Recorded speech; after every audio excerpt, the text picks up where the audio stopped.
What's up, guys? So in today's video we're working on Project X. Going to show you guys how to diagnose your AC or heat only coming through on the defrost and what to kind of look for and what the issue is with this Jeep.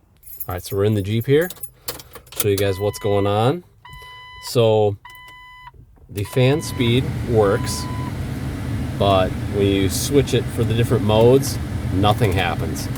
It all stays the same, and it's all coming through the defrost vent here.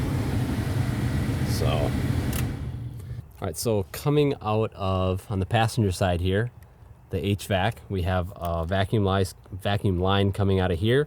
So generally this is probably a vacuum issue, so that little switch back there is not getting any vacuum, so it's not able to change the settings. So there's a fitting that comes out of here, so check this fitting, then it goes up to this T-junction, and you're going to want to check this T-junction for any rips or tears or anything, and then this goes all the way over to the other side. And this is what was wrong with this Jeep. As you can see here, this hose was just dangling, and it looks like someone in the past put a little zip tie on the end of this vacuum hose, and this gets plugged in right, see if you guys can see, right under the intake. There's a little nub here, and this guy just gets plugged into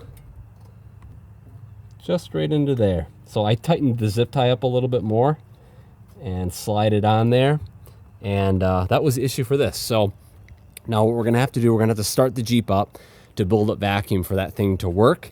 But I would try there. So if you're just blowing out a defrost, check your vacuum line. And if your vacuum lines are good, it possibly could be the actual vacuum actuator itself.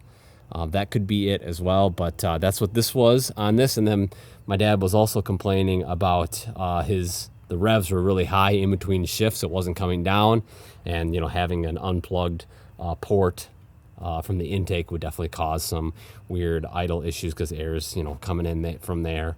That would definitely contribute to that being an issue as well. So those two things fixed. So go ahead and start the Jeep up.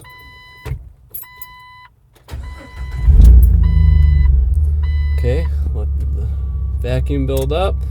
Go ahead and switch, and you can almost hear that vacuum noise. Now we got it coming out here to the floor. Defrost now works. So now it all works. Now it's idling really nice too, which is great. So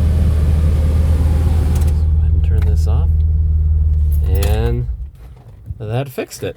So anyway, guys, hopefully that helped you out. Simple little fix. Just check your vacuum lines just to make sure you don't have a leak. On an older Jeep, maybe those rubber hoses would get kind of cracked and you got a vacuum leak coming out of one of the hoses, but this one somehow got blown off. So definitely check that. I might just buy a new vacuum line fitting because I think that old rubber is just kind of getting, even this thing's only got 45,000 miles, but that rubber elbow looks like it's kind of getting deteriorated and kind of expanded and isn't sealing properly. So but anyway, guys, hopefully this video helped you out. If it did, give the video a thumbs up. That helps me out a bunch, guys, and we'll catch you guys in the next video.